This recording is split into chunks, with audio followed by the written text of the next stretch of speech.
সুনীল ছিল এক দরিদ্র গ্রামের ছেলে। ছোট্ট কাঁচা ঘরে বাবা মা দুই বোন নিয়ে তার সংসার।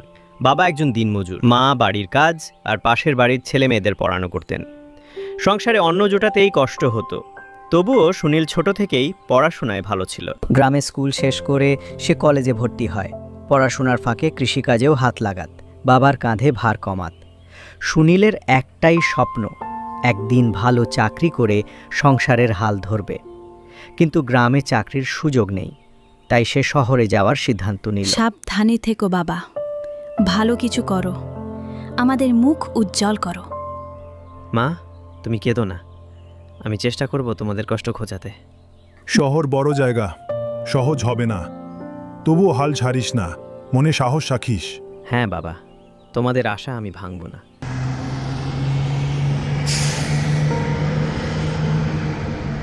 এ কেমন জায়গা, এত মানুষ, এত গাড়ি, গ্রামের মতো শান্তি কোথায়? ভাই, ভয় পেও না, কদিন এখানে থাকো, তারপর কাজ খুঁজো। ধন্যবাদ দাদা, আশা করি কিছু একটা হবেই। অভিজ্ঞতা আছে তোমার? শুন না স্যার, তবে শিখতে পারি, কাজ করতে আমি ভয় পাই না। আমরা ভেবে দেখব। সুনীল মন খারাপ করে বের হয়। সুনীল নিজেকে, না, হাল ছাড়ব না, চেষ্টা চালিয়ে যেতে হবে। চাকরি পাওয়া, ম্যানেজার, সুপারমার্কেটে। তুমি কাজ করতে চাও? জি স্যার, আমি পরিশ্রম করতে রাজি আছি। বেশ, কাল সকাল থেকে যোগ দাও, তবে কাজ সহজ নয়। আমি চেষ্টা করব স্যার। ধন্যবাদ। প্রথম বেতন পাওয়ার পর। মা, আমি টাকা পাঠালাম, তুমি কিছু কিনে নি।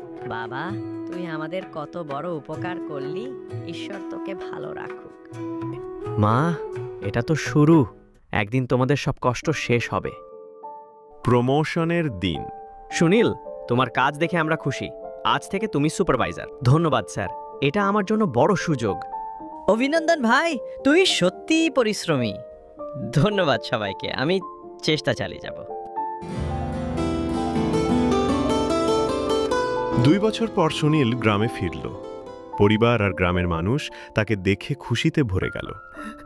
বাবা, তুই একেবারে পাল্টে গেছিস। তুই আমাদের গর্ব। দাদা, আমাকেও শহরে পড়াতে নেবে? অবশ্যই নেব, তোমরাও স্বপ্ন দেখো। দাদা, শহরে কাজ করা কষ্টকর? হ্যাঁ, কষ্ট আছে, কিন্তু চেষ্টা করলে স্বপ্ন সত্যি হয়।